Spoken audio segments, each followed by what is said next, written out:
ها اوکې ګلابه اوس راشئ چې د کلاس ټایپس یا د کلاس کاینډز چې کوم دي هغه کم دي. نو ګورئ د کلاس زموږ سره دوه مین ټایپس دي.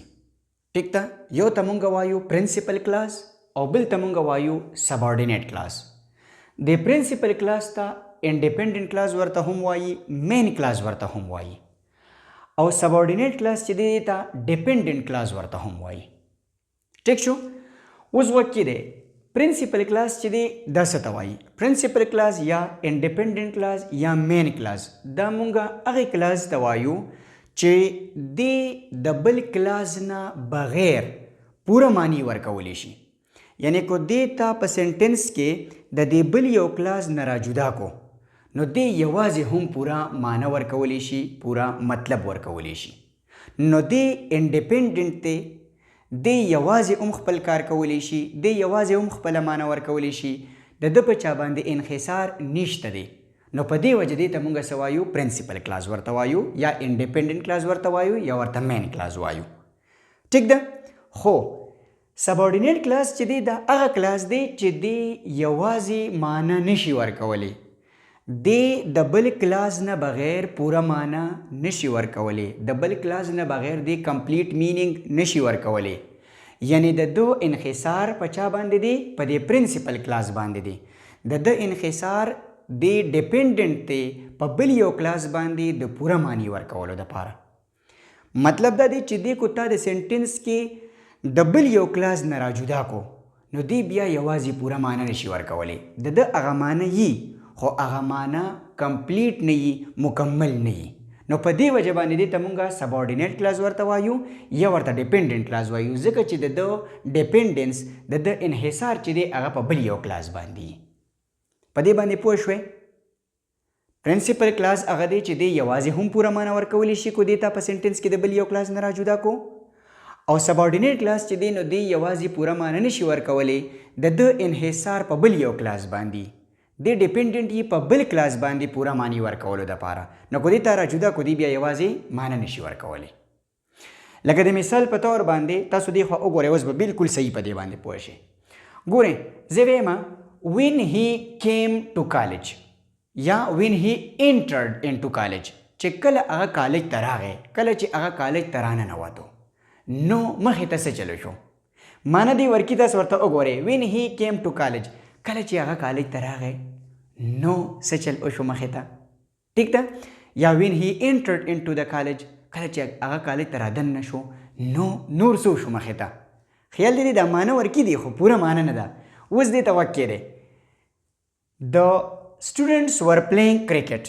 Students چې دي نو هغوی کرکټ کو، لوبې یې کولې. کله چې هغه کالج ته راننوتو نو سټوډنټس چې دي هغوی څه کولې؟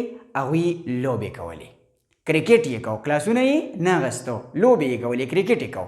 اوس دې ځای ته که چېرې تاسو وګورئ نو په دې سنټنس کې زموږ سره دوه کلاسز دي. تاسو ورته وګورئ، سنټنس د دې ځای نه شروع شوی دی، دې ځای پورې یو پارټ دی، یوه حصه ده. نو مطلب دا دی چې یو کلاس دی، ځکه چې د خپل یو ورب دی. دغه شانتې دا د دې ځای نه بل پارټ شروع شوی دی او په دې ځای باندې ختم شوی دی، او دلته کې د ده ځل خپل جدا ورب دی. نو مطلب دا دی چې دا یو بل کلاس دی. کلاسونه خو زموږ سره دوه دي په دې سنټنس کې، خو دا یو کلاس چې دی نو دی پوره معنی نشي ورکولی، یوازې د ده انحصار چې دی هغه په چا باندې دی؟ په دې یو کلاس باندې دی. نو دا یو کلاس چې دی زموږ سره څه دی؟ سبارډینیټ کلاس دی، دی څه دی؟ ډیپندنٹ کلاس دی. او دا یو کلاس چې دی نو دی یوازې پوره معنی ورکولی شي، دی کو تا د دې نه راجدا کو نو دی یوازې خپل مینینګ ورکولی شي. لکه مثال په طور باندې د سټوډنټ ور پلینګ کرکټ، سټوډنټ چې دی هغوی کرکټ کو، پوره معنی ورکولی شي که نه؟ نو تاسو کو چېرې وګورئ په دې ځای کې، په دې سنټنس کې دا یو کلاس یوازې خپله معنی پوره هم ورکولی شي کو تا د سنټنس نه راجدا کو نو دی پرنسپل کلاس دی. خو دا یو کلاس چې دی نو دی څه دی؟ د ده انحصار دی، د ده ډیپنډنس دی په چا باندې؟ په دې یو کلاس باندې د پوره معنی ورکولو دپاره. اوس په دې باندې پوه شوې؟ دې بل یو سنټنس ته هم واقع دی چې نور ښه پوه شئ. If you work hard you will get good grades یا you will get good marks. دې سنټنس ته تاسو وګورئ، د دې ځای نه سنټنس شروع شوی دی او د دې ځای پورې یو پارټ دی. مطلب دا دی چې دا یو کلاس دی. دغه شانتي بل د دې ځای نه شروع شوي دي او په دې ځای ختم شوي دي نو دا زموږ سره څه دی بل کلاس دی په سنټنس کې 2 کلاسز دي خو د یو کلاس ته غوږ کېدی if you work hard کو چېرې ته محنت کې سخت محنت کې نو مخې ته به څه کېږي پسې دې یوازې پوره معنی نه ورکړي تاسو ورته وګورئ کو چېرې ته محنت کې کو چېرې ته کلاسز اخلي نو څه به کېږي مخې ته نو دې پوره معنی نه ورکړي نو د د انحصار په چا باندې دی اوس په دې یو کلاس باندې چې دا ورسره مونږ ووایو نو دا معنی به بالکل کمپلیټ شي مونږ به پرې صحیح پوه شو if you work hard کو چېرې ته محنت کې سخت محنت کې you will get good grades نو ته به څه وکړې ښه مارکس به واخلې اوس خبره بالکل پوره شوه نو مطلب د دې خبرې دا دی چې دا یو کلاس چې دی د یوازې خپله معنی نشي ورکولی دی ډیپینډنټ دی د انحصار دی په چا باندې په دې یو کلاس باندې نو دا یو کلاس زموږ سره څه شی شو دا سبارډینیټ کلاس شو یا ډیپینډنټ کلاس شو خو دا یو کلاس چې دی یوازې هم خپل پوره معنی ورکولی شي لکه you will get good grades نو دا یوازې هم پوره معنی ورکولی شي نو دا زموږ سره څه دی دا پرنسپل کلاس دی انډیپینډنټ کلاس دی یا مین کلاس دی د بل سنټنس ته اوس غوږ کېدی although he is poor yet he is honest دې ځای کې که چېرې تاسو وګورئ نو په سنټنس کې زموږ سره 2 کلاسز دي سنټنس دې ځای نه شروع شوی دی یو دا کلاس شو او بل زموږ سره څه شو دا یو کلاس شو د دو ځل دا خپل سټ ورب دی او د ده ځل دا خپل سټ ورب دی نو مطلب دا چې 2 کلاسز خو زموږ سره دي اوس غوږ کېدی although he is poor حالانکه هغه غریب دی خو څه چل دی مخې ته حالانکه هغه غریب دی نو مخې ته خبره پسې وکړه کنه چې پوره شي نو مطلب دا دی چې دی یوازې پوره معنی نه ورکړي نو دا زموږ سره څه دی سبارډینیټ کلاس دی یا ډیپینډنټ کلاس دی